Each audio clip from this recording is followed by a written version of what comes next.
try. So, this is my first experiment with trying an in-car video. Apparently these are all the rage on the YouTubes because every time I turn around, people are shooting videos in their cars. And I never quite understood it, but it kind of makes sense because, I don't know if you noticed this, but I'm a little bit awkward when I just sit and stand in front of a camera. It doesn't really feel like I'm having a conversation at all because I'm trying to focus just on one thing, and perhaps, since I have ADD, I'm gonna be better off at trying not to crash a car while having a conversation. Maybe I just need to be a little bit overloaded. So we'll see how this goes. If it ends up being a pile of horse shit, I'm gonna delete it and it will never hit the internet, in which case you will never see this. So today I wanted to talk about some of the different ways that you can hit PRs, and kind of one of the mistakes that I see a lot of people making with their training with regards to judging progress and really evaluating what to do in their training and how to push themselves and when to push themselves, and knowing when to kind of act as their own rev limiter. All too often I see people who get obsessed with always adding more weight to the bar week after week after week at the expense of having proper technique and actually growing as a skillful lifter. And kind of one of my nicknames with the guys that I coach is the rev limiter. So it's because I'm always trying to dial them back and kind of keep intensity down, just so that way we're not always pushing weight at the expense of building proper technique. And a lot of that has to come from having the maturity as a lifter to realize that just adding more weight at any expense is always going to have a ceiling to how much that you can ultimately be able to lift. And so everything that we do in training should help to reinforce good technique and build your skill as a lifter, so that way you learn how to be strong and how to be explosive and how to progressively overload with good form and not at the expense of it, because there will come a point where either you will know how to maintain your leverages, or that will be something that causes you to either miss a lift or ultimately get injured because you put yourself in a dangerous position.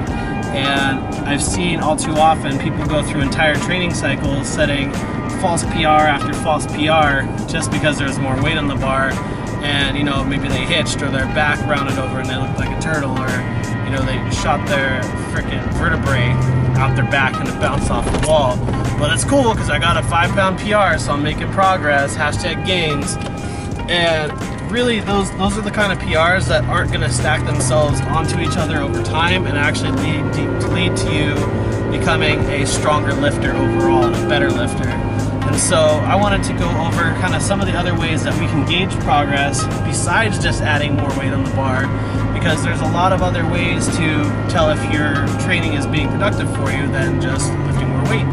And it's kind of my hope that by giving you that perspective and kind of showing you what some of those other things are, that you can use that to still make sure that you're improving from session to session, but not always just according to one parameter being weight. So we can improve by the amount of weight on the bar, so obviously looking for that progressive overload. We can also improve by doing more reps with that same weight, so maybe taking your old 3-rep max and now you can do it for a set of 5.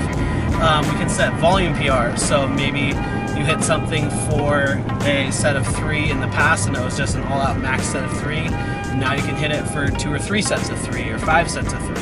That's improvement. You can move the same weight with better technique. That's a form of a PR. You can move the same weight with good technique and move it faster, and the lift can feel easier. That's another kind of PR. You could do things in different orders. You can hit, you know, a new 2-rep max after pulling 2 other heavy triples that are within, you know, 5 to 10% of that same weight. And just kind of having a grasp of all of these different programming variables can give you a lot more perspective with how to look at how each session's going. So in the future, try and consider some of these points and think that, you know, maybe today you're not feeling an extra 10 pounds on the bar, but maybe you can go a little bit less and you can hit it for more sets and actually hit a volume PR, or just do it with better technique. So kind of keep those things in mind. Our goal as lifters is not always just to lift more weight, but it is to do so with better technique, with better efficiency, with better work capacity. So improve all those things and you will see a benefit long term in your PRs.